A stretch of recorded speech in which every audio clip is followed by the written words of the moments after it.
Hello guys, I want to do a reading vlog because I want to talk about this. Why is this headphone still around me? This arrived today. So yesterday, or the day before yesterday, I'm seeing £7 something coming out of my account from Amazon, and I'm like, what is that? I've not ordered anything from Amazon. So I was like, oh, I'll wait until like it goes through and then I'll sort of see what it is, you know, before I start trying to beef Amazon. But then I also happened to watch a video yesterday by Mercedes, and I think it was her like autumn like best releases she was looking forward to or something like that. It was definitely a video from last year because I'm still that behind on my YouTube vids. And she spoke about this book, then it just made perfect sense for me. I pre-ordered this off of Amazon so long ago because I would forget that the book was coming out, like there's no way I'd remember. And obviously I managed to get the paperback version because we have 3 copies of the other paperback versions of the 3 stories, obviously. And why would I be buying a hardback? I'm just not the kind of person that buys hardbacks anyway. So it was this, and I pre-ordered it ages ago, and obviously it was coming today. But Amazon, you could have told me. All Amazon did was yesterday, after they'd already taken the money out for 2 days, be like, oh, your delivery will be coming tomorrow, and then today I got an email saying like it would be delivered today. But I didn't check my emails until today. So I was like, oh, okay, like that was good confirmation that that's actually what it was. Anyway, for all that rambling, I'm so excited to read this. Excited a bit like, am I gonna like it? Because the last book was not for me. The first 2 I thoroughly enjoyed. So we're gonna see what this is about. So I thought I would just do a reading vlog talking about this. Also talking about this as well, because I'm probably gonna DNF it. I'm gonna give it like another chapter. But this is It Didn't Start With You, How Inherited Family Trauma Shapes Who You Are and How to End the Cycle by Mark Wolin. Listen, the amount of eye rolls I have rolled since reading this book, oh my god, my eyes are just getting a workout. This book is very much the worst of what I hate about a lot of self-help books, and when they give examples, because it's like, my patient did this and then they were cured. The reason why this book is just so much worse than any of them is because what he's talking about, I'm like, shut up, that didn't happen. And it's just like, he has no reason to lie. I mean, maybe he does.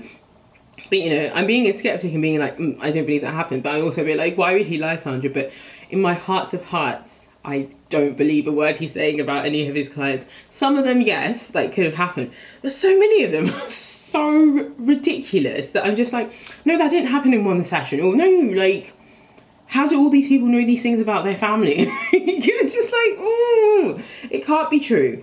So what he talks about is inherited family trauma. So say like me, if I have a trauma about something, I have loads of trauma, but if I have loads of trauma about something, I could probably find it replicated in like, say, my grandma. So say if I reached 26 or something and was like, I'm really scared of like dying by water, I might find out that my grandma and like my grandma's husband, like they were 24 when they got married, and at 26 he drowned.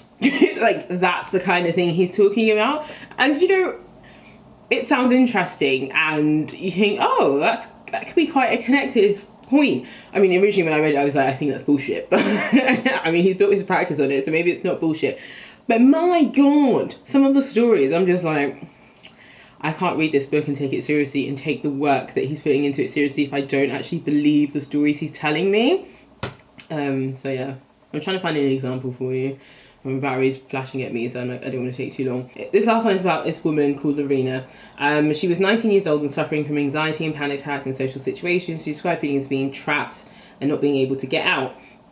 And he tells her, he does some sort of exercise or whatever. And something is about her bladder infection that never goes away. And he asks her to like really focus in on like, I don't know what it is about the bladder infection that she really thinks. She's like, if I have pain, I'd be depressed. I'd always go to the doctors. I'd be restricted. I wouldn't be happy. I wouldn't be successful. I'd be anxious all the time. I'd be a loser. So then he like zones in on some of the words like restricted and loser. And then he talks about getting closer to her core language. So he says, in order to help her go deeper, I asked her to describe the worst thing that could happen to someone else. And he says, what's the worst thing that could happen to you, to someone, not someone else, not you? And she said, they wouldn't be successful, they wouldn't be happy, they wouldn't be able to do these things they wanted to do, they'd go crazy, they'd be a hermit, they'd end up in a mental institution and eventually commit suicide. And it turns out her grandfather and also her aunt were committed to mental institutions, and her grandfather committed suicide. And what he says in this next bit, I was just like, did that really happen? He says here, after one session, Lorena was free from the panic that had been consuming her. And what he does in that session is he actually gets you to like envisage these family members and you talk to them. So he says, I asked her to visualize her grandfather and aunt standing in front of her. Lorena spontaneously expressed genuine feelings of love from them both. She imagined that they were both supporting her to be well and that she could just breathe the anxiety out of her body and send it back to them. She breathed for several minutes, reporting that her body felt lighter and more at peace. I mean, just... what? If we could all breathe away anxiety, I think we'd all be doing that. I'm just like, I get visualization is a very intense process. For me, I might have believed him if he had been like, this took place over like 10 sessions. He says this took place in over one session. How long was this one session, guys? I'm just not believing in the foundations of this book. So I'm just like, what's the point in reading it? Because I'm just going to slag it off in the end anyway. And I'm like, does this get better? I don't know if I can wait around and see. The reason why I wanted to carry on is because I hit a page 100 and it's 256 pages long. But I'm like, I don't even know if I can suffer for that long. So we'll see. Hello, guys. I have been meaning to check in for so long. Excuse all the mess because life. But I've been meaning to check in for so long. I went to turn my camera on 2 days ago and it won't turn on. But I've just realised now that it might actually just be that both batteries are dead. I don't think that's the case because usually I am very good about charging my batteries. But this one time, I might not have. I'm keeping my fingers crossed. But I cannot be bothered to wait even more time to film this because by then I'll probably have finished the book the next time I check in. So I am about halfway through this book now. And I don't know if I said this in the intro, but one of the things I watched... yeah, I did, because I said I watched Mercedes' video and that's what reminded me of what Amazon was charging me for.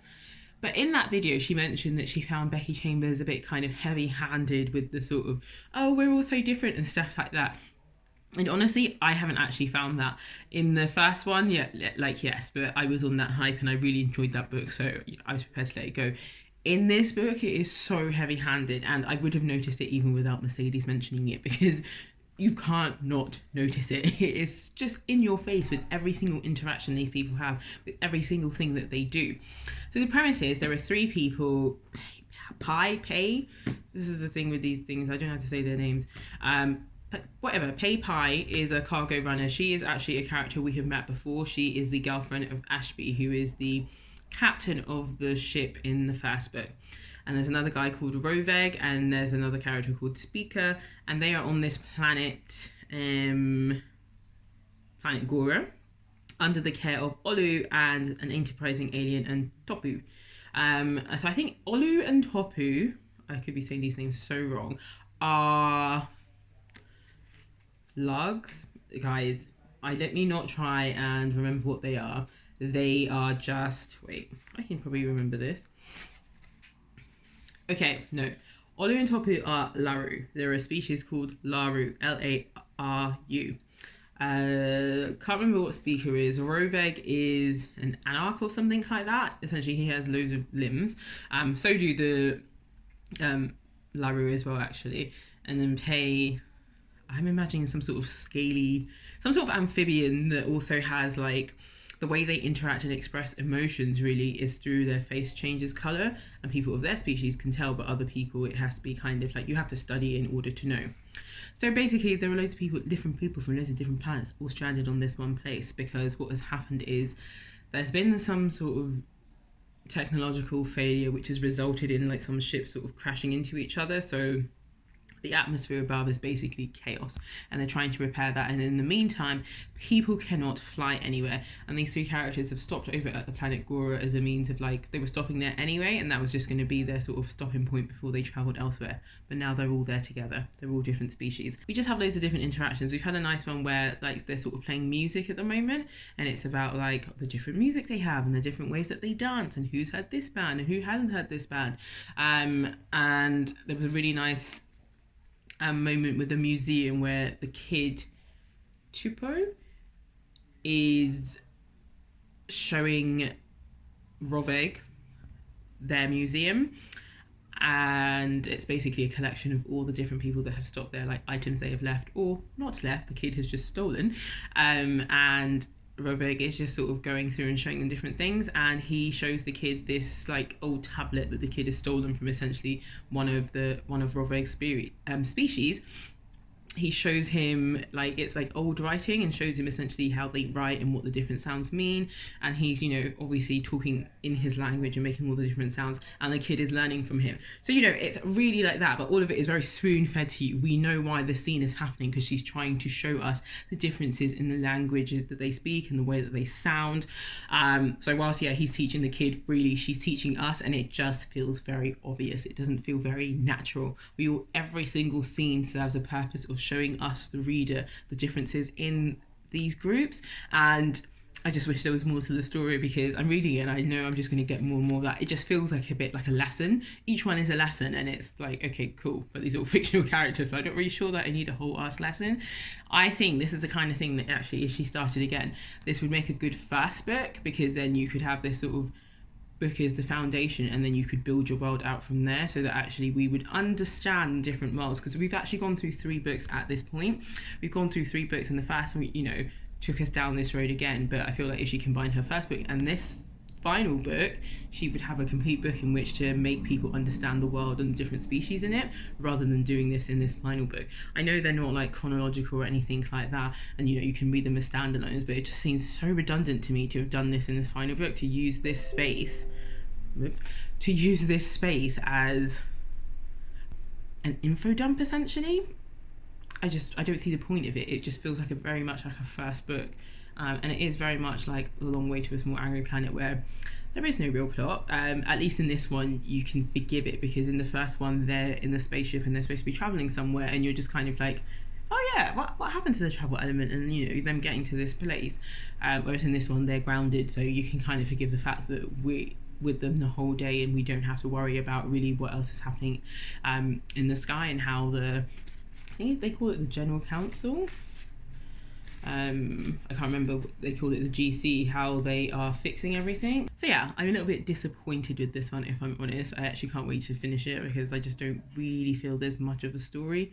There's loads of focus on the characters and their differences, which is fine, but there is no overall story, and it's kind of disappointing knowing that this is the final one. Hello guys, I'm looking a bit different because I washed my hair and then I just decided to like leave it out.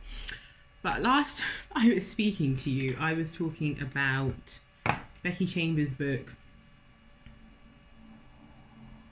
I actually can't remember what it's called. 1 second. It's called The Galaxy and the Ground Within. I since finished that book, in all honesty. Would not recommend. Realistically, wish I'd never read the last 2 in this quartet. It's not really a quartet, it's a series. Obviously there are 4 books in it, but you get what I mean. Because the last 2 books were just not very strong for me. I ended up giving this book 1.5 stars. And what I said in that other clip is basically what I'm going to say now. It feels like this could have been merged together with the first book. Essentially, she's still exploring the different types of people that are on this world that she has created, and really showing us the differences. But it just all felt very heavy-handed. Like, ooh, your people have been fighting for centuries, and we're 2 people from those 2 different sort of tribes or whatever. I think this and you think this, we're never going to agree, but as we're in this place, like, we can try and get along. But, you know, perhaps your people's history or account of what went on isn't actually the truth. And it's just like, okay, but we live on planet Earth. Like, I don't think there's anyone that lives in any country that hasn't had sort of conflict with another country in which, you know, they've been taught, or, you know, they've been taught to dislike other people or certain tribes or people from certain countries. Even in England, like the North-South divide, do you know what I mean? It's just like, it was just very confusing to me, because I was just like, I don't feel like most people don't know this, you know? And really there's not much to the story. Like, I've written some notes because I wrote some notes, but I wrote the notes on my phone. So yes, I thought I wrote them in this because I started to keep a little like book journal, but I didn't. So my overall thoughts about this book is it felt a little bit like a soap opera, but in space. And it was just really weird. Like, characters were having really like poignant moments, like realizations about their life and their species in the middle of like other poignant moments. So it'd be like, 1 minute you're here taking in this, you know, moment that's supposed to be like really in depth and very much like moving, and then chaos would happen over here, and then you'd be going to that poignant moment. And I was just like, none of this is necessary. Like, none of the drama is necessary. There's a whole sort of thing that happens to one of the characters that brings everyone together because they have to care for this character, and it was just like, this is so trite. This was so that you could just foresee that there had to be something big that would bring all the characters together, and it was just like, this is so unnecessary. Like, I'm not even sure why. Like, something more could have happened to that character in order to justify really what happened, but it just felt like it was going on from one big drama to the next big drama, and it all was very uninteresting, and it all was very much trying to show you about who we are as individuals, but who we are as a collective. You know, we might all think we're from different races and different countries and all these sorts of things, but when we drill down to it, we're all human. I mean, thank you for that. I guess I just never knew that. Yeah, it's very heavy-handed. You know, I very much would have enjoyed this if it was the first book, because I think it's still a really nice introduction to all the different species, and I think she gives a lot more history of the individual species and why they're at war, and perhaps why they do certain things. And that's why I also think it would have been nice if she had like sort of packaged this with the first book. I get that she could never have done this because the ideas she would have had in the beginning and the ideas she had at the end were just probably, they just weren't there. But this very much felt like an introduction to the world and this place that she set this on, rather than like an ending or anything like that. And I wasn't expecting a boom ending because all the books are quite individual. I just didn't know what this book was for. It was very much like the third book, if I'm honest, and where it focused on different characters, but not like the third one very much wanted to show you, like, I think it's called A Record Born of a Spaceborne View or something like that, and you know, it was really trying to show you how different people were living, and this one was very much like that, but in the same sort of feel as the first one. So I feel like she tries to merge a successful one with a less successful one, and it just ended up being a bit redundant. I really don't know why she wrote that book. It should have just ended at the third and it would have been like, okay, cool. I'm really surprised by the amount of, like, it's got 4.5 stars on Goodreads, and I feel like that's just people feeling a bit, I don't know what the word I'm looking for is. It's not nostalgic, but I think people just feel like, oh, like they've really enjoyed the rest and they enjoyed the writing and it's all happy Larry and all that stuff, but it was not for me. It was not a book that I think personally should have been written. So since then, I have actually read 2 other books. I'm in the middle of reading another book, if I can see where I put it. I then read Milk-Fed by Melissa Broder. Now, I read The Pisces by her. I don't think it was last year. I think it was the year before, and I really enjoyed it. And I actually quite liked Milk-Fed as well. I really like Melissa Broder's writing, but she only has 2 novels out, so I've read the extent of her novels. She has essay collections and stuff like that.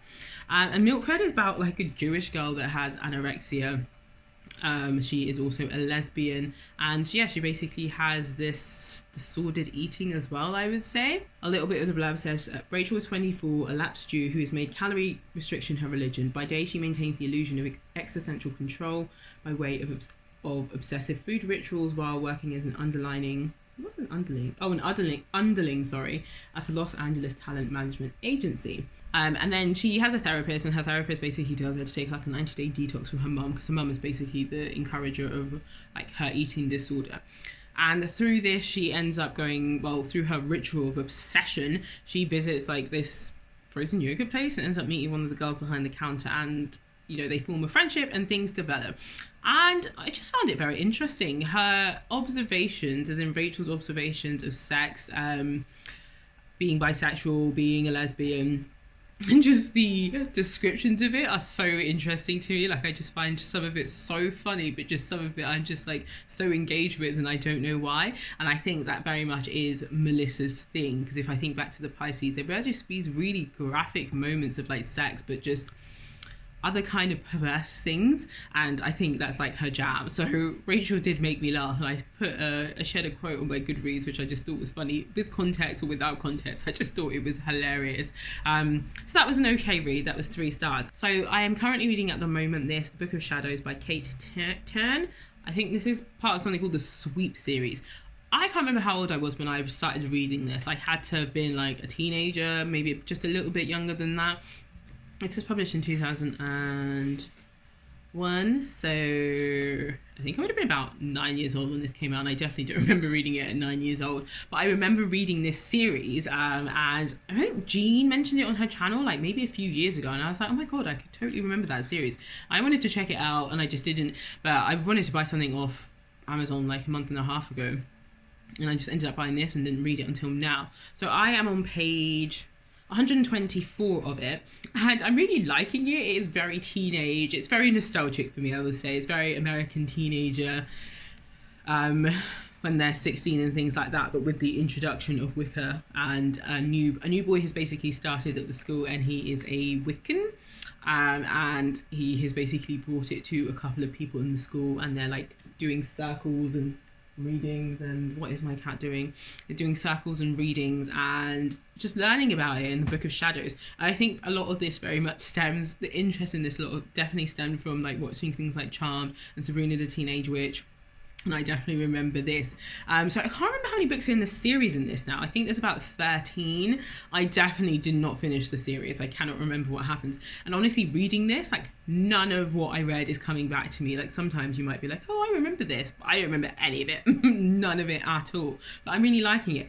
I'm surprised at how short it is. It's 187 pages, which isn't very long in all honesty. But when you're a young adult, teenager, I guess that's all right. Actually, I know people can read longer than that, but because Harry Potter's are bloody longer than that. But I don't know if Harry Potter's at the time were classed as children's fiction or not. But yeah, so that's where I'm at. But I'm wanting to end this here, which is why I've just rambled for a really long time, because like I said in my last clip, I think my camera's broken. Now I know my camera's broken. I inquired about getting it fixed, and it's going to cost £225. And in all honesty, I was either this year going to buy myself a new laptop or buy myself a new camera. And I think it's going to have to be a new camera now, a lot sooner than I thought. But I'm going on holiday at the end of August, and I want to have a camera to take pictures. So yeah. It's broken. Hello, it is me again. I was going to edit this video and then realised the other day that I didn't finish it off. My boyfriend came in and it just startled me. And then I stopped recording and then forgot to keep on recording. But I was just moaning about I was just saying that my camera's broken basically, and talking about very uninteresting things regarding getting a new camera. But that's the end of this reading vlog. I actually did end up finishing the Book of Shadows, is it? And I'm in two minds about whether or not I'm gonna continue reading this series, because I think I would have to buy the rest of the books, and I don't really want to buy them. Like, that one wasn't that great. It was okay. So I'm gonna see if I can get it out of the library. If not, I don't know what I'll do. But yeah, it's very teenage vibes, and like actually it wasn't, in a way it was quite cute. It was just quite reminiscent of like growing up in the 90s and reading books about people your age. So yeah, reading contemporary, but obviously like at the time I was like a teenager, whereas now I am far removed from a teenager.